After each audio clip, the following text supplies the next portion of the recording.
Baik, Assalamualaikum warahmatullahi taala wabarakatuh. Terima kasih kepada anda semua yang setia menunggu, tak kira di mana anda berada sekarang ni, tak kira anda sekarang berada di Facebook Live, Instagram Live ataupun di dalam platform Zoom. Saya mengucapkan ribuan terima kasih kepada anda semua kerana sentiasa setia di belakang kami. Ini adalah live kita buat kali yang ketiga ke keempat. So kepada pelajar-pelajar, bakal-bakal pelajar yang berminat untuk mengetahui lebih lanjut berkenaan dengan program yang kita sediakan, dan beberapa soalan yang diajukan, so insyaAllah kita akan cuba merungkai setiap persoalan yang anda bangkitkan. So terlebih dahulu saya perkenalkan diri saya, nama saya Isa Hashim, selaku moderator pada hari ini. So saya ingin tekankan sedikitlah sebelum kita mulakan, ingin saya tekankan pada hari ini berkenaan dengan SOP kita. So kita jangan lupa berkenaan dengan SOP kita. Sekarang ni COVID-19 pun masih lagi menunjukkan, belum menunjukkan ada titik notah untuk berhenti. Jadi kita minta untuk semua menjaga SOP, sentiasa memakai pelitup muka, sentiasa sanitize tangan anda, dan yang paling penting, kalau tak ada apa-apa yang penting, silalah duduk di rumah. Dan tak lupa juga kepada mangsa-mangsa banjir, saya mengucapkan semoga anda tabah dengan ujian yang kita sekarang ni, kita harungi sekarang ni.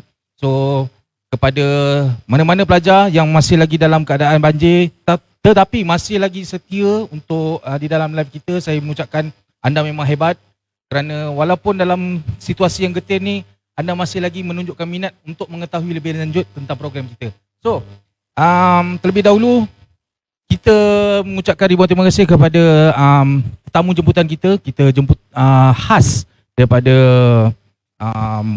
Polis Diraja Malaysia, salah satu orang yang terhebat juga, iaitu DSP Tuan Sofian. So Tuan Sofian, terima kasih kerana datang ke studio kita. Ya, terima kasih atas jemputan pada petang ni. Okey, sebenarnya saya gugup sikit lah sebab saya boleh dikatakan, yelah, kita live ni bukan pada orang yang calang-calang orangnya. Okey, Tuan Sofian boleh tak kenalkan diri Sofian? Ada setengah orang yang tak mengenali Tuan Sofian ni siapa sebenarnya ni kan. So boleh kenalkan diri Tuan Sofian? Assalamualaikum dan selamat petang pada saudara yang monetrate pada program pada petang ni. Pada terlebih dahulu saya nak mengucapkan jutaan terima kasih lah pada pihak Saifu sebenarnya, memberi peluang dan menjemput saya untuk menceritakan serba sedikit apa itu kaitan College University Saitu dengan subjek-subjek yang ditawarkan ataupun kos yang ditawarkan. Okey, soalan pertama yang dikemukakan, saya adalah DSP Muhammad Sofian, bertugas sekarang sebagai DSP Perjawatan di Jabatan Pencegahan Jenayah dan Keselamatan Komuniti Bukit Aman.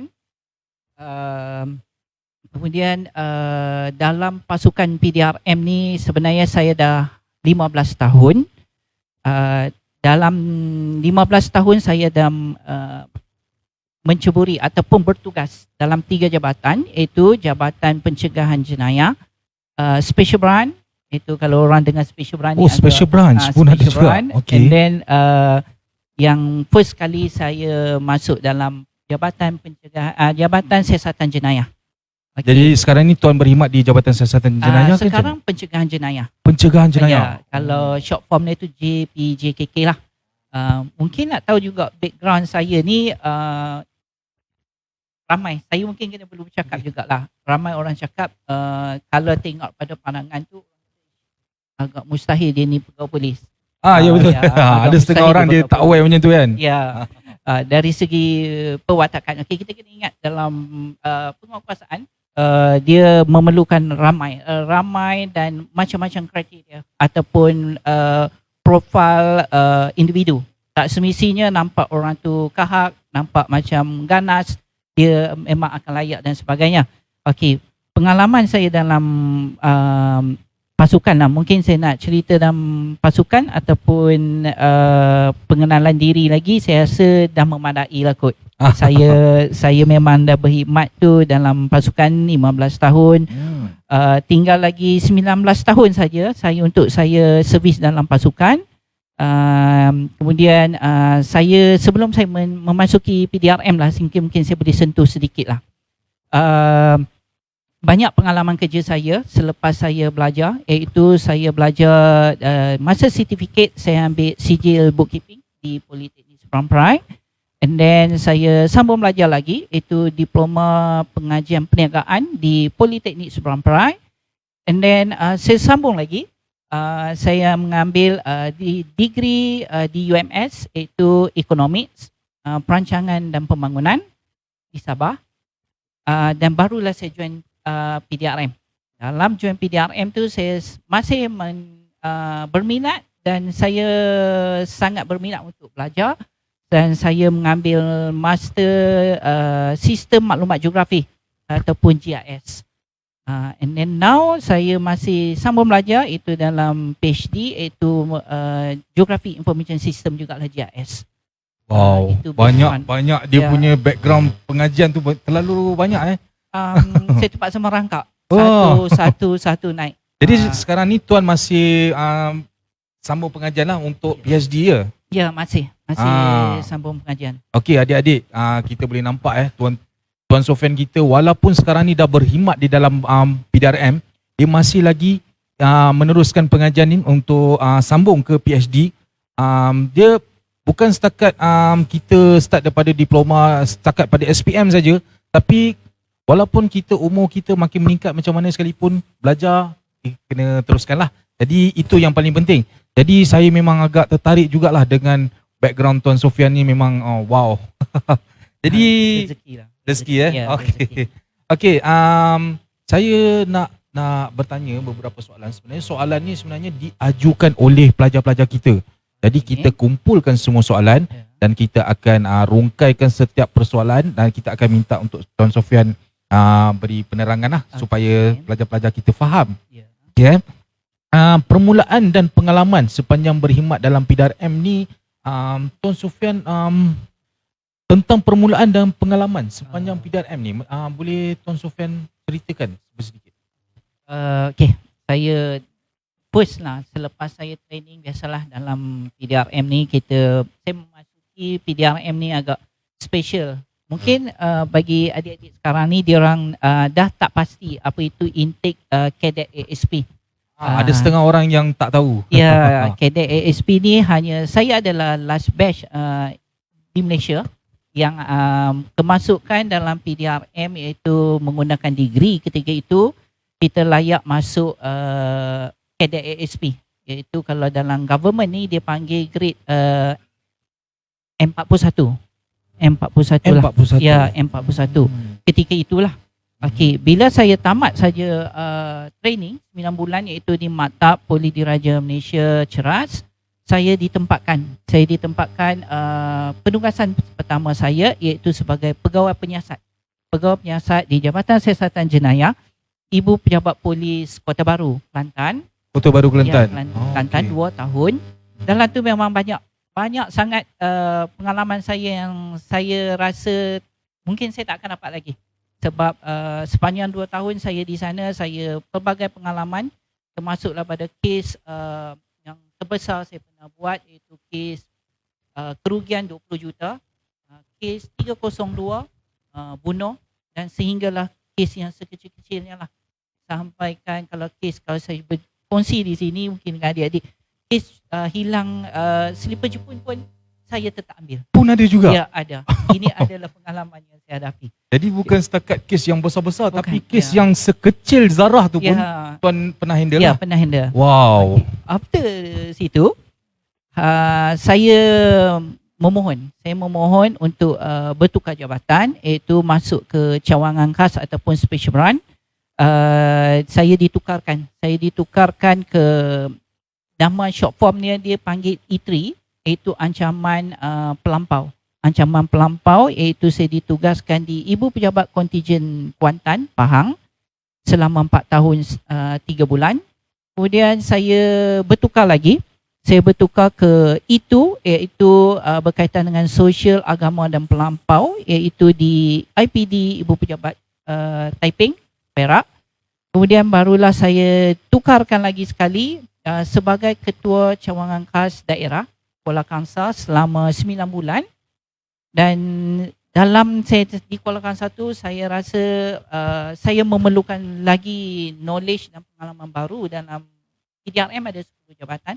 Saya nak mencuburi jabatan yang baru. Saya mohon bertukar lagi, iaitu jabatan sekarang lah.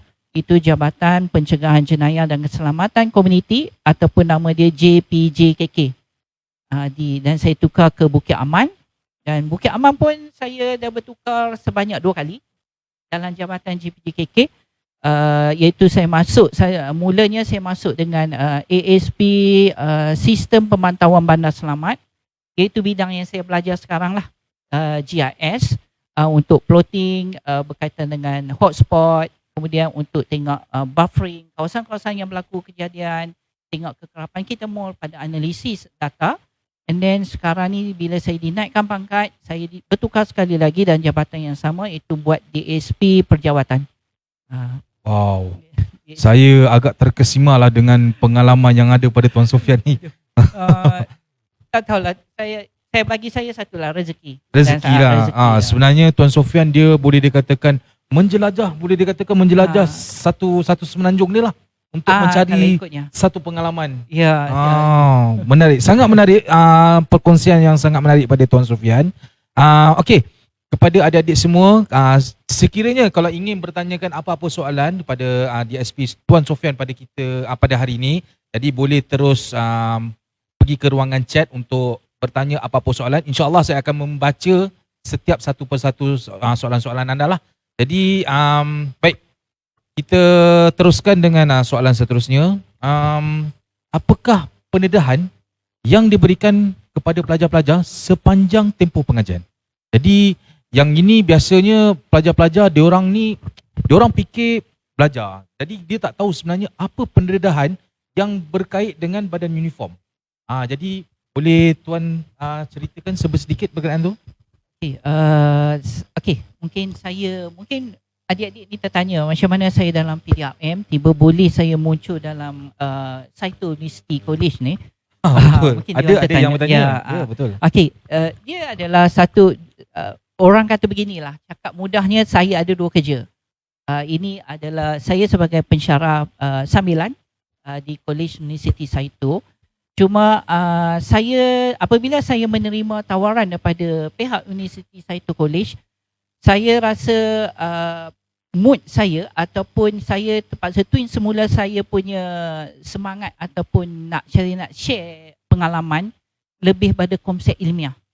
Okey, itu yang saya nampak agak bagi orang mungkin rasa special. Cuma bagi saya mampu memberi pendedahan ataupun ilmu yang subjek yang saya mengajar di Kolej Saito ni adalah dengan contoh-contoh ataupun orang kata kejadian kes sebenar yang berlaku. So saya rasa dengan pendedahan ataupun sharing yang saya bagi berkaitan dengan kes-kes kejadian, contoh kita belajar teori dengan praktikal sangat berbeza.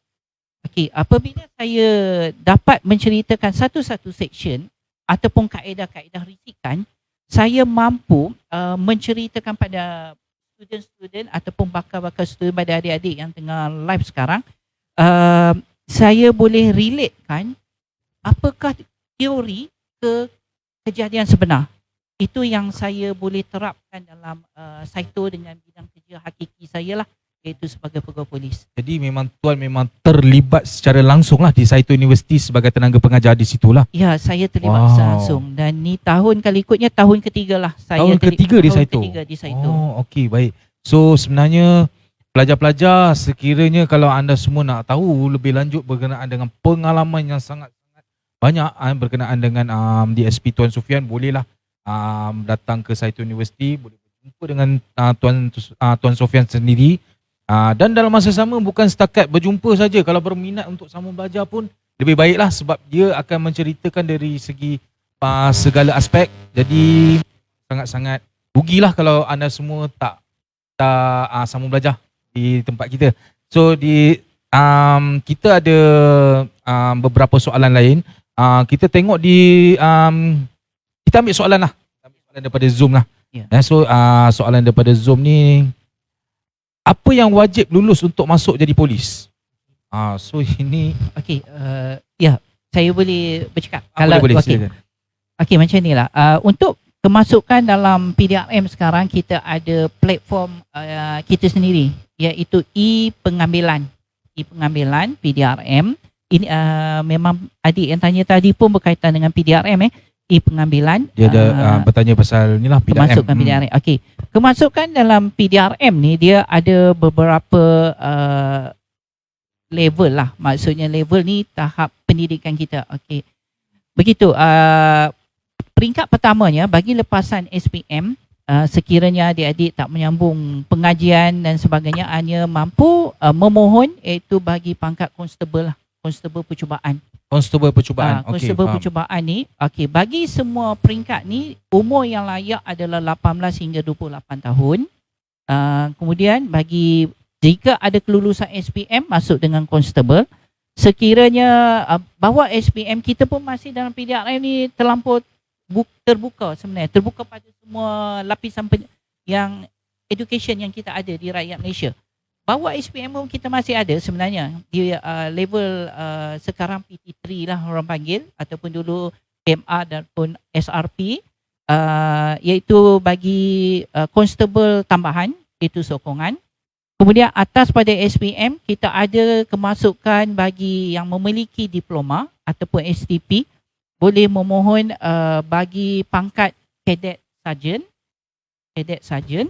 Kemudian inilah yang sebenarnya kalau tanya secara peribadi, lebih baik kita bangunkan education kita, dan setiap orang mencari yang terbaik. Mestilah mencari yang terbaik, yang termampu, yang dengan dorongan, dengan education, dengan kewangan dan dorongan keluarga dan sebagainya. Kalaulah kita memiliki ijazah, iaitu ijazah sarjana muda dalam apa-apa pun bidang, tapi bagi Saito ni, bila saya involve dalam Saito, satu bidang yang sangat ada kaitan dengan PDRM. Memang kita nyatakan ijazah sarjana muda. Tetapi kalau ada bidang berkaitan dengan law enforcement, tentang law, so memang security management sangat bersesuaian lah memohon dengan PDRM. Kemudian untuk yang level degree tadi, kita boleh masuk dengan pengambilan inspektor. Jadi inspektor. Masuk tuan sekarang ni, apa-apa ijazah sarjana muda untuk nak apply polis memang boleh. Tetapi sebenarnya kalau program yang kita sediakan, iaitu law enforcement, security management, itu adalah laluan paling mudah untuk masuk dalam badan uniform. Jadi kita memang dalam PDRM, saya kena jelaskan kat sini sikit, kita tak ada nyatakan secara spesifik bidang yang kita ada. Kita pun tak highlight bidang penguatkuasaan undang-undang, law enforcement. Tetapi kalau kita fikir secara waras, ataupun secara kita nak masuk beruniform, mestilah kita ada bidang yang lebih khusus pada beruniform. Dan of course lah, dari segi unit pengambilan, diorang akan pandang dan melihat perkara tersebut. Itu insya-Allah. Tapi basicnya dalam PDRM ni, badan beruniform, ini kita nak cakap adalah Allah yang jadikan kita, Tuhan yang jadikan kita mencari. Kita tak kata dalam PDRM kesempurnaan, tetapi kita ada ujian fizikal.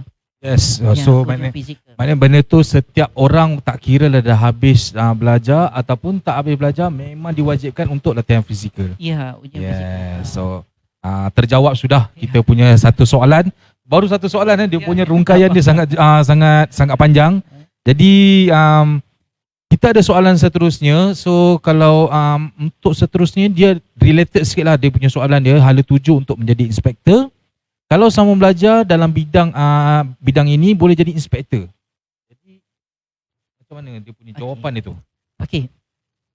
Saya tak janji, maksudnya saya pun bukanlah dalam unit pengambilan, tetapi sebab saya buat DSP perjawatan bagi jabatan JPJKK. Kita ingat PDRM ni ada 10 jabatan, tapi macam tak cantik pula saya menceritakan PDRM saja. Saya ingat kita khususkan dalam bidang penguatkuasaan undang-undang.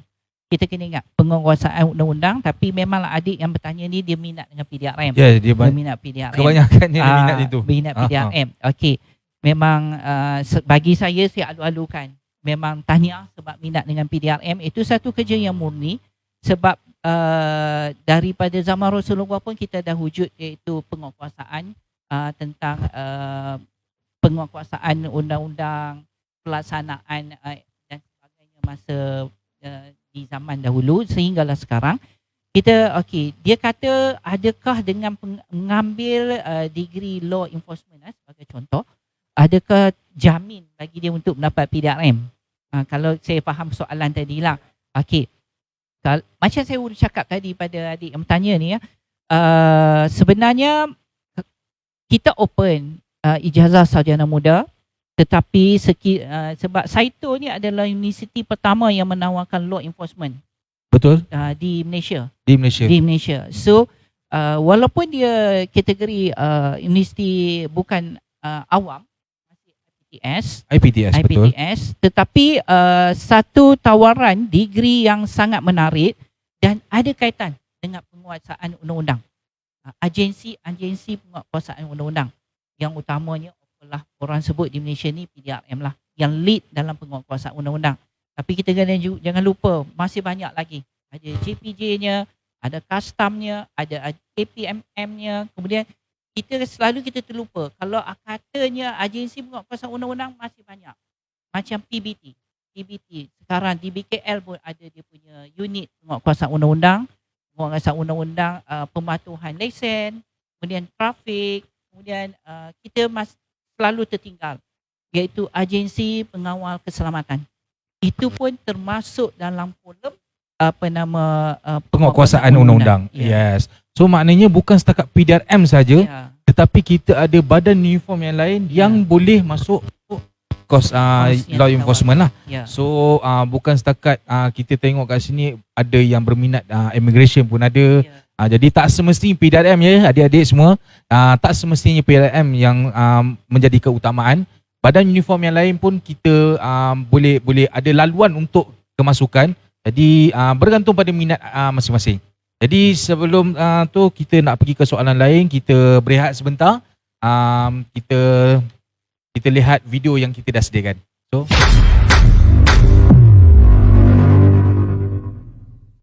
Okay, Assalamualaikum. Saya Rafika Asila binti Rahim. Sekarang ni saya sedang sambung belajar dalam Bachelor in Art of Law Enforcement Investigation.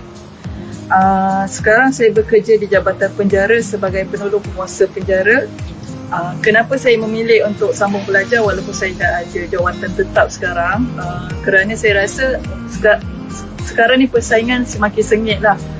Diploma tu tak cukup pada saya dan saya perlu improvement dalam career advance akan datang untuk kenaikan pangkat, misal kata, atau untuk bertukar ke jabatan lain.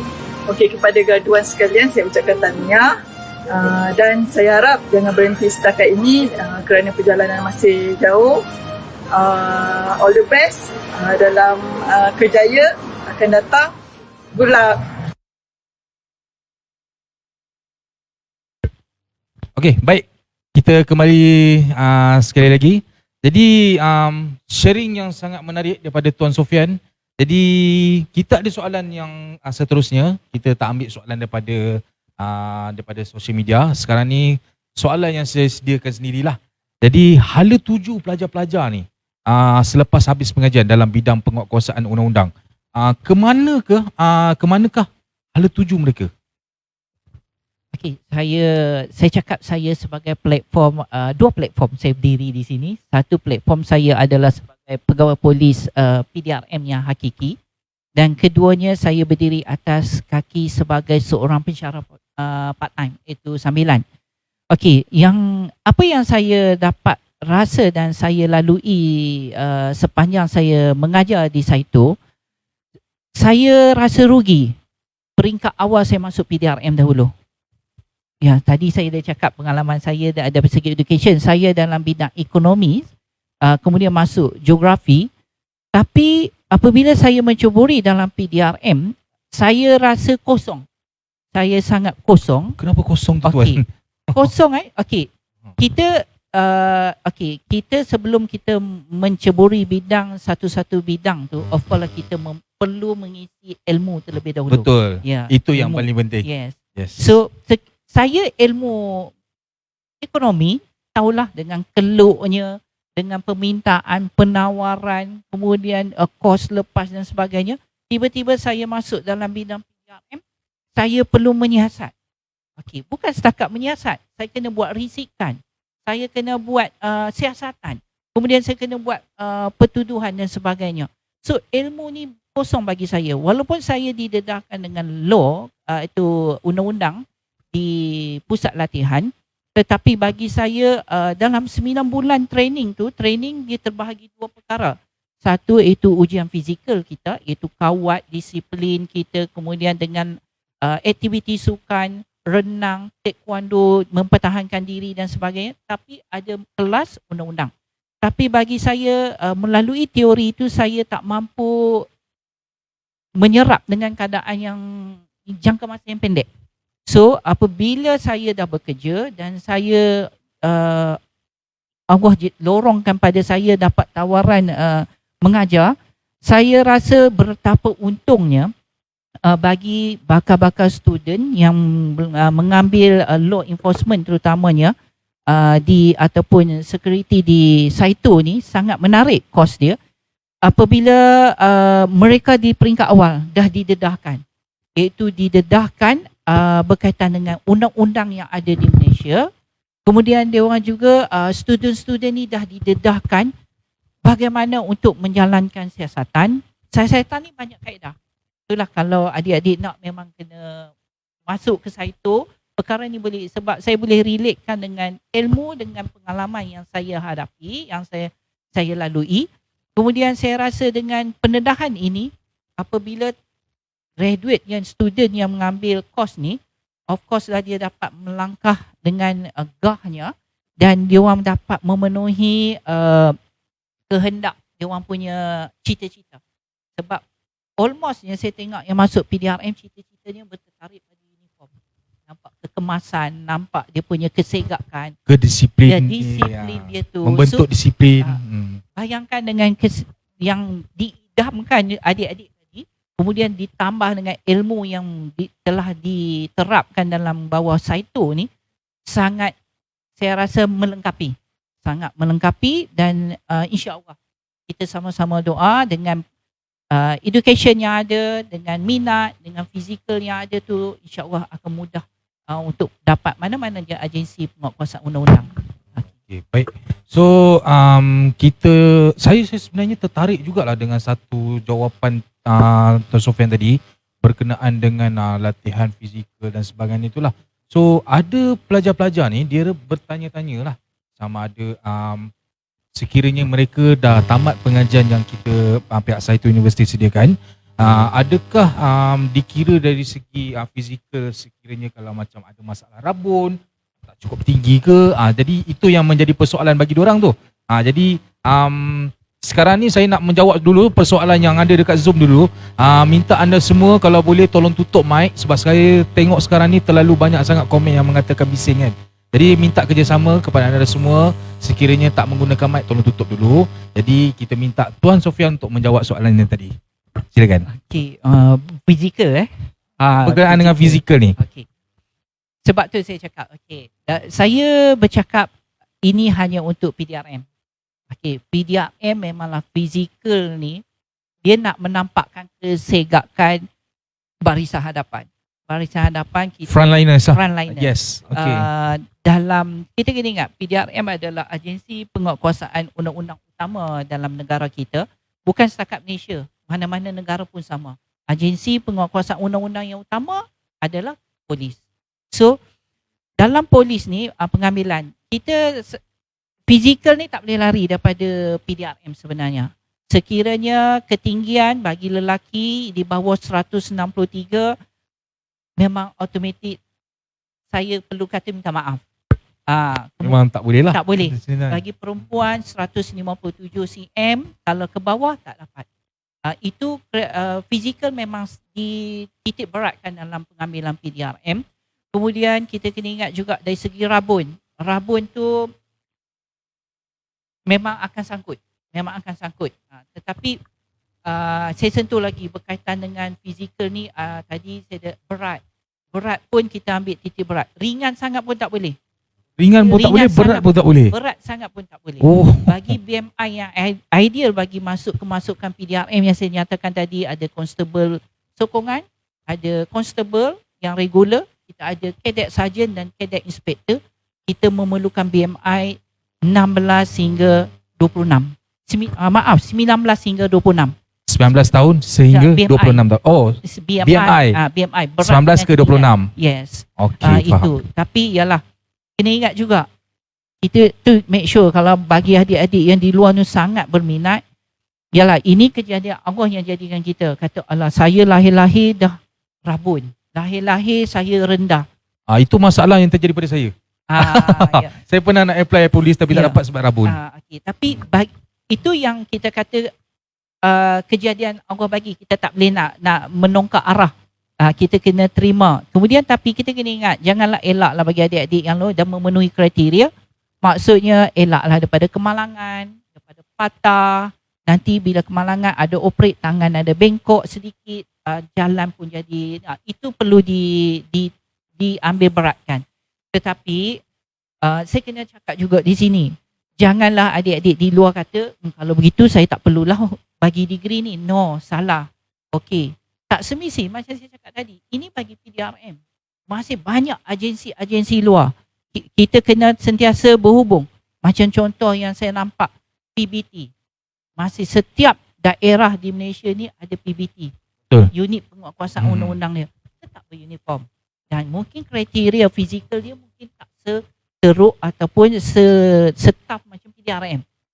Kita boleh tengok, tak semestinya kata, alah aku dah badan besar sedikit, BMI mungkin 28 dah tak layak. No, salah. Pemikiran kita yang jangan memikir begitu, tetapi kita kena fikir positif. Aku ambil saja degree ni, masih banyak cabang.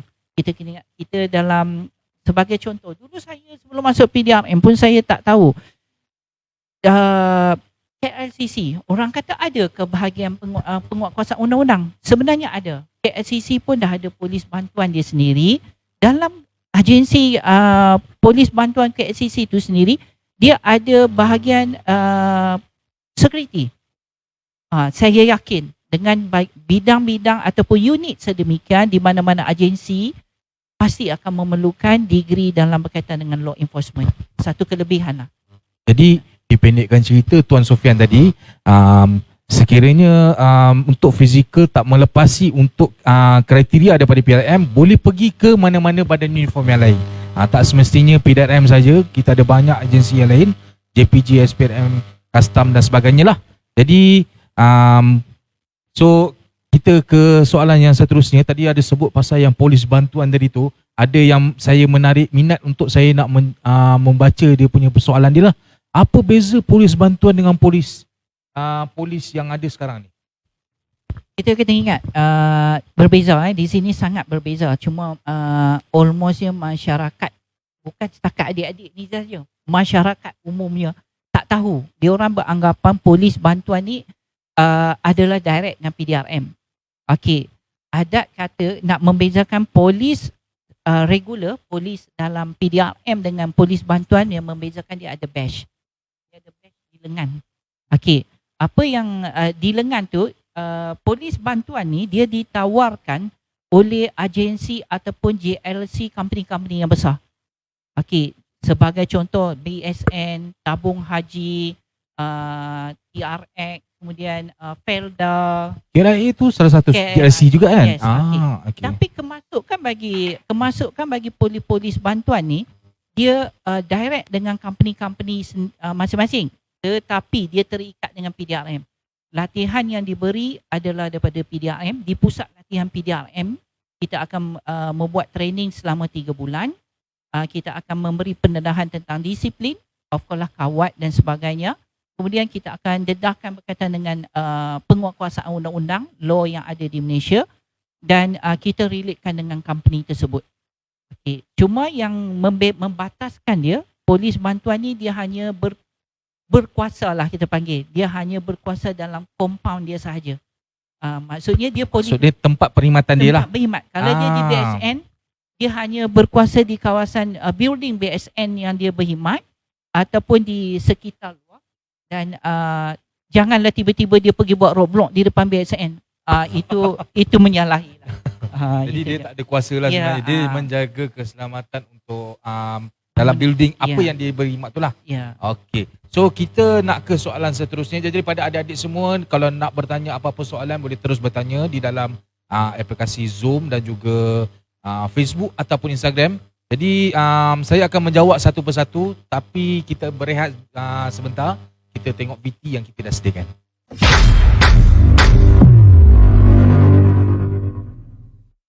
Hai semua, nama saya Klinsmana Anabid. Saya adalah bekas pelajar diploma penguatkuasa undang-undang dan pentadbiran.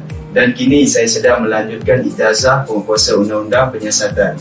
Kerja sambil belajar ini adalah satu cabaran bagi saya kerana saya kena fokus dalam tugas dan pelajaran saya. Lagi-lagi sekarang saya telah mempunyai sebuah keluarga. Yang terakhir, dengan adanya ijazah saya ini, saya yakin masa depan saya lebih terjamin. Okey, antara sebab saya lanjutkan ijazah saya ini, pegawai saya sendiri memberi pendapat kepada saya supaya teruskan ijazah saya kerana saya dapat ke peringkat yang lebih tinggi. Sebagai contoh, dapat kenaikan pangkat. Yang nombor 2, kos yang saya ambil adalah berkaitan dengan bidang tugas saya sekarang.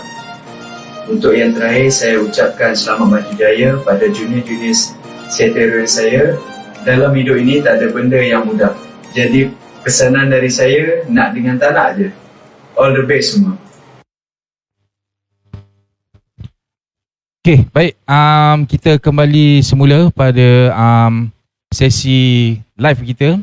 Jadi untuk sesi seterusnya adalah sesi soal jawab, iaitu kita buka soalan kepada mana-mana yang bertanya. Jadi kita ada 2 platform sekarang ni yang kita buka untuk bertanya apa-apa soalan. Jadi kita buka soalan di Facebook.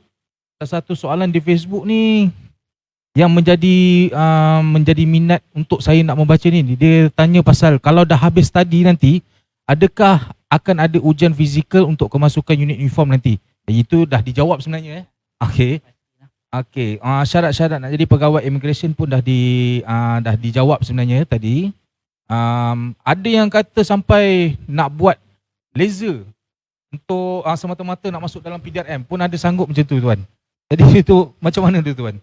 Laser tu laser apa ke tu? Adakah operate mata ke apa tu? Dia yang saya tahulah, yang saya tahu laser ni yang di mungkin kalau tengok Prof Mohaya, dia selalu buat rawatan laser lah untuk memulihkan penglihatan daripada rabun tu jadi normal lah. Okey, memang itu sebenarnya arti individu.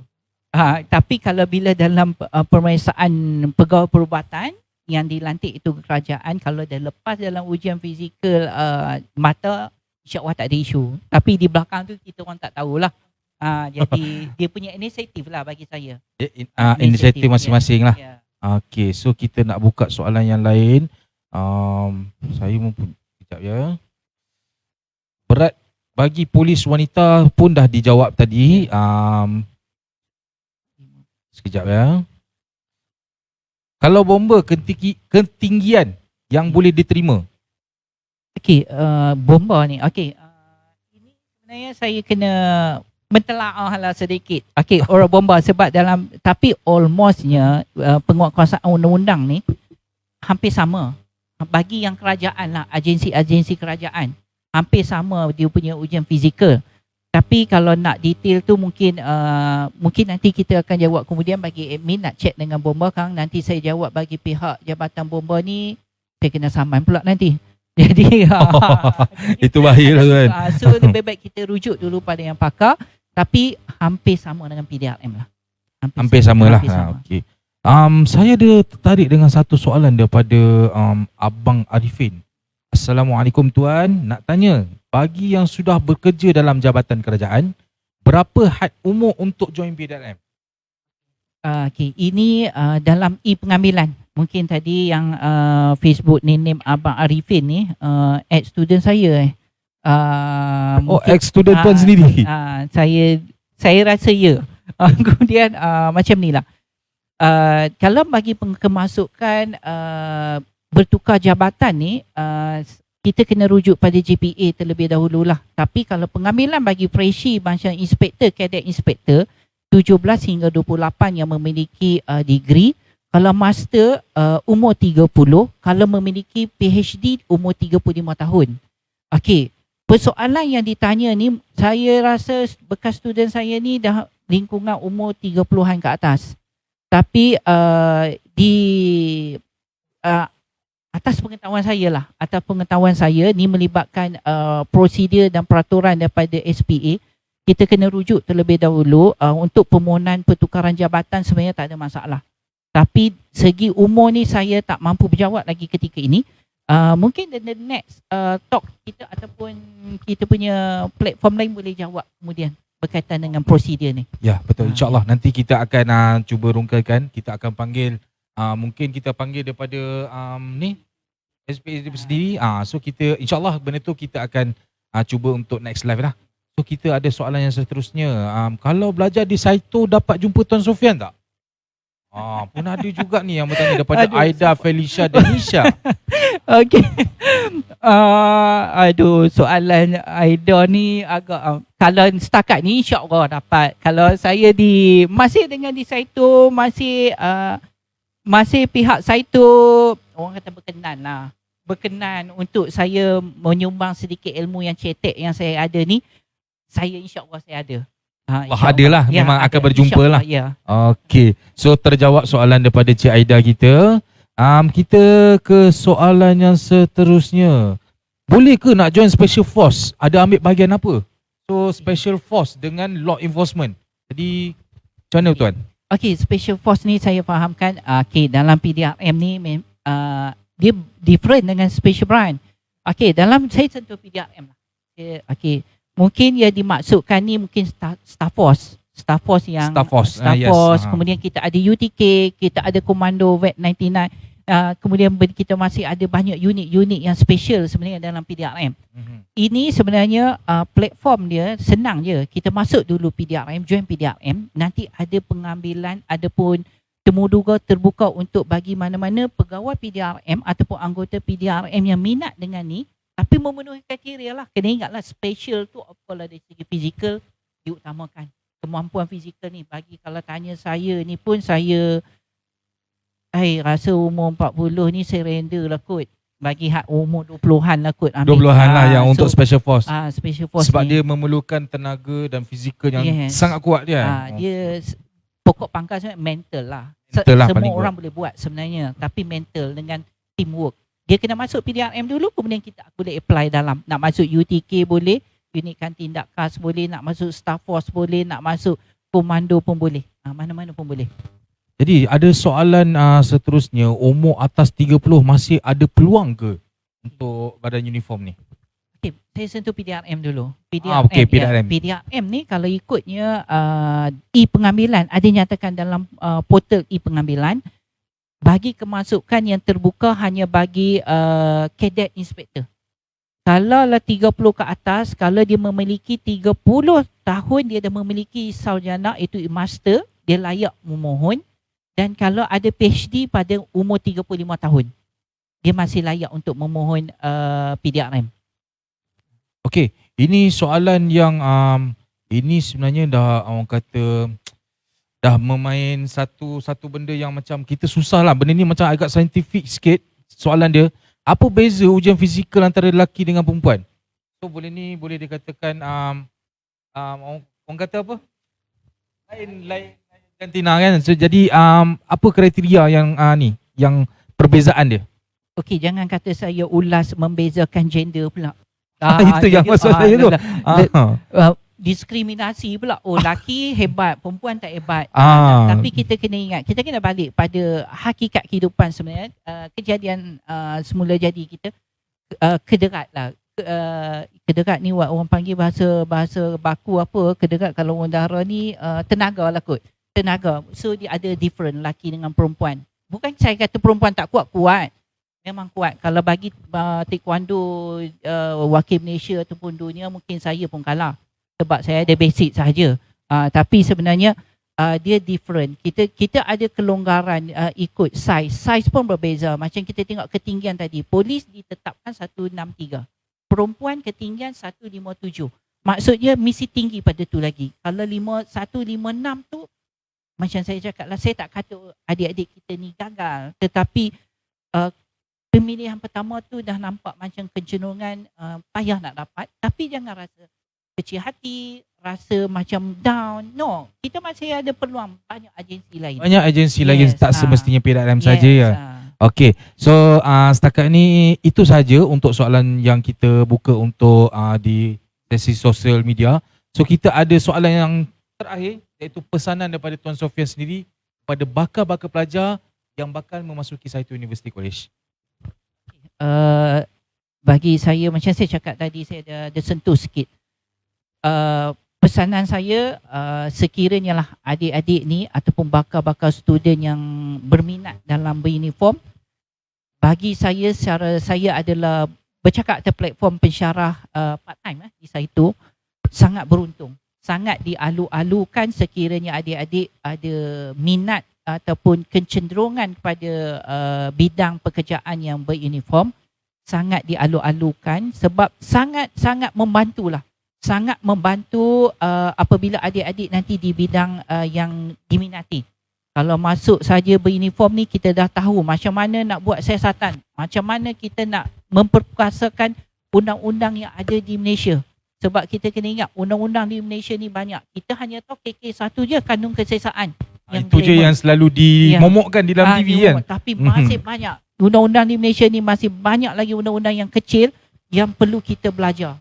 Dan insya-Allah dalam ni akan, di Saitu akan share benda tu, dan akan perincikan dengan pengalaman ada, dan insya-Allah dengan ilmu yang kita dapat nanti, kita dapat menceburi bidang kejayaan yang kita minati ni dengan jayanya, insya-Allah.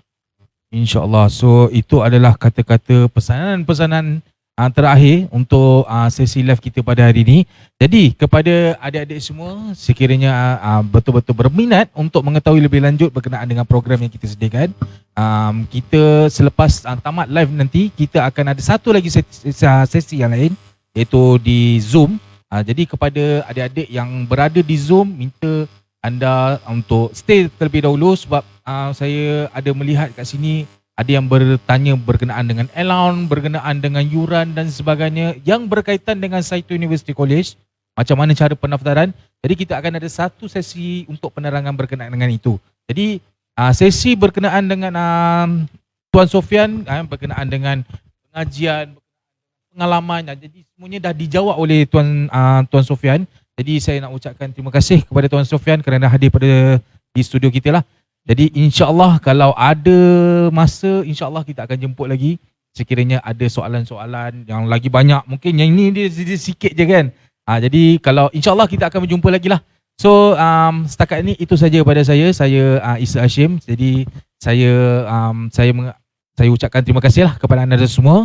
Jadi kepada adik-adik yang berada di Zoom, sila tunggu sebentar. Dan kepada adik-adik yang berada di Facebook dan juga Instagram, anda boleh live terlebih dahulu dan masuk di aplikasi Zoom. Saya dah tersasul lah. Boleh terus ke aplikasi Zoom. Jadi kita akan tunggu di situ untuk anda semua untuk mengetahui berkenaan dengan yuran, berapa tempoh pengajian, ada allowance ke tidak, ada beasiswa ke tidak, sebab kita akan menerangkan berkenaan dengan beasiswa. Jadi kita ada beasiswa kepada pelajar-pelajar. Jadi jangan lepaskan, siapa cepat dia dapat. Jadi bukan senang kita nak bagi tuan. Okey, so barulah bila dah masuk ke dalam Saitu University, barulah boleh jumpa dengan Tuan Sofian. Jadi dipendekkan ceritanya macam itulah. Jadi terima kasih kepada anda semua. Jadi setakat ni itu saja pada saya. Assalamualaikum warahmatullahi wabarakatuh.